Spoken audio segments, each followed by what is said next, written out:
우리 일상에 꼭 필요한 법률 지식을 배우는 가장 빠른 길, 깨비로에 오신 것을 환영합니다. 안녕하세요. 저는 아나운서 박선아입니다. 안녕하세요. KB금융그룹 WM스타 자문단 이민정 변호사입니다. 변호사님, 오늘 살펴볼 주제 직접 이야기해 주시겠다고요? 오늘 살펴볼 주제는 상속순위에 관한 내용입니다.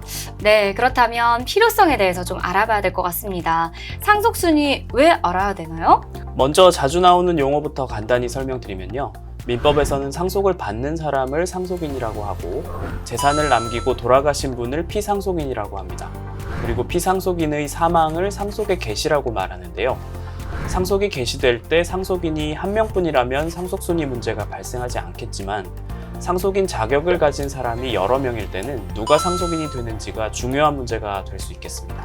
네, 그렇군요. 상속순위는 또 법으로 정하고 있다고 알고 있는데요. 이에 대한 자세한 설명 좀 부탁드립니다. 네, 우리 민법은 상속순위를 1순위부터 4순위까지 정하고 있습니다. 순위가 앞선 사람이 당연히 먼저 상속인이 되겠죠.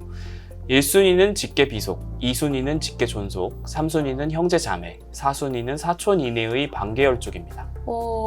직계비속, 직계존속, 반계혈족 너무 용어가 어려운 것 같아요. 네, 좀 더 쉽게 설명을 좀 풀어서 해주실 수 있을까요? 네, 직계비속은 쉽게 말해 나를 기준으로 봤을 때 후손을 가리키는 말입니다. 내 아들, 딸, 손자, 손녀, 증손자, 증손녀를 의미합니다.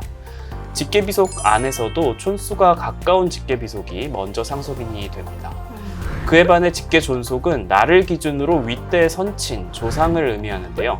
아버지, 어머니, 할아버지, 할머니, 증조부, 증조모 등을 말합니다. 직계비속과 마찬가지로 촌수가 가까운 직계존속이 먼저 상속인이 됩니다.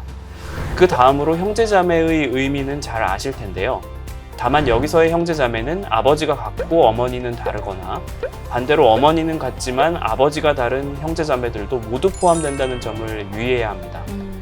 그리고 사촌 이내의 반계혈족은 직계가 아닌 옆으로 퍼지는 혈족관계를 말합니다. 큰아버지, 조카, 사촌형, 동생 등이 사촌 이내의 반계혈족에 해당합니다. 네, 그렇군요. 직계비속이 있으면 직계비속이 우선 상속인이 되는 거고, 그리고 직계비속이 없으면 직계존속, 직계존속이 없으면 형제자매, 형제자매까지 없으면 사촌 이내 반계혈족, 이렇게 차례대로 상속인이 정해지는 거 맞죠? 네, 맞습니다. 네. 자, 그런데 변호사님, 배우자도 상속을 받는다고 제가 알고 있는데 배우자는 상속순위에 지금 없네요? 네, 좋은 질문인데요. 배우자도 당연히 상속을 받습니다. 한꺼번에 설명드리면 혹여 헷갈릴 수 있어서 배우자는 따로 빼놨는데요. 배우자는 1순위 상속권자인 직계비속이 있으면 직계비속과 함께 상속을 받고 직계비속이 없으면 2순위 상속권자인 직계존속과 함께 상속을 받습니다. 직계비속과 직계존속이 모두 없으면 배우자만 단독으로 상속받습니다. 여기서 배우자는 가족관계증명서에 배우자로 표시된 법률상 배우자를 의미하고 사실혼 배우자는 상속권이 없습니다. 그렇군요. 변호사님, 실제 사례에서는 1순위 상속권자인 직계비속이 피상속인보다 먼저 사망한 경우도 있을 것 같은데요. 이 경우에는 먼저 사망한 사람은 빼고 상속순위를 정하면 되는 그런 법률일까요? 그렇지 않습니다. 직계비속이 피상속인보다 먼저 사망한 경우에는 먼저 사망한 사람을 대신해서 상속받는 경우가 있습니다. 이것을 대습상속이라고 합니다. 대습상속은 원래대로라면 상속을 받을 수 있는 사람이 먼저 사망하거나 상속 결격을 이유로 상속권을 잃는 경우에 그 사람의 직계비속이나 배우자가 그를 대신해서 상속받게 하는 것이 공평하다는 관점에서 인정되고 있습니다. 사례를 통해 이해해 보겠습니다. 할아버지께서 최근 돌아가시면서 수십억 원의 재산을 남기셨습니다. 아버지는 몇 년 전에 돌아가셨는데 작은 아버지와 고모들이 할아버지의 재산을 전부 상속받으려고 합니다. 저와 어머니는 할아버지 재산을 상속받을 수 없는 건가요?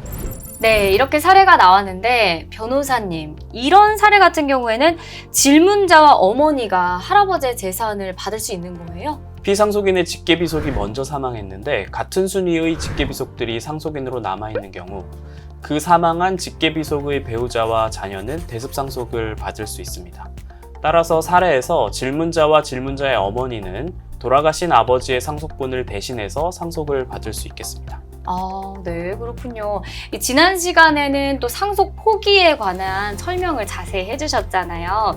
만약에 아버지가 상속을 포기한 경우에도 그 배우자나 자녀가 대습 상속을 받을 수 있는지요? 아닙니다. 상속 포기는 대습 상속 사유가 아니고 사망이나 상속 결격만 대습 상속 사유라는 점을 주의해야 합니다. 만약 이 사례에서 질문자의 아버지가 사망한 것이 아니고 상속을 포기한 것이라면 질문자와 어머니는 대습 상속을 받을 수 없고 작은아버지와 고모들만 상속을 받게 되겠습니다. 네, 그렇군요. 오늘의 깨비로 다시 한번 정리해보는 시간 갖겠습니다. 우리 민법은 상속 순위를 1순위부터 4순위까지 정하고 있습니다. 직계 비속, 직계 존속, 형제자매, 사촌 이내의 반계 혈족 순입니다. 배우자는 1순위 상속권자인 직계 비속이 있으면 직계 비속과 함께, 직계 비속이 없으면 2순위 상속권자인 직계 존속과 함께 상속받고요. 직계 비속, 직계 존속이 모두 없으면 단독으로 상속받습니다. 만약 직계 비속이 피상속인보다 먼저 사망한 경우 사망한 직계 비속의 배우자와 자녀가 대신해서 상속받을 수 있는데요. 이를 대습 상속이라고 합니다. 우리 일상에 꼭 필요한 법률 지식을 배우는 가장 빠른 길, 깨비로! 오늘은 KB금융그룹 WM스타자문단 이민정 변호사님과 함께 상속 순위와 대습 상속에 관해서 알아봤습니다. 이어지는 다음 시간도 기대해주세요. 시청해주셔서 고맙습니다.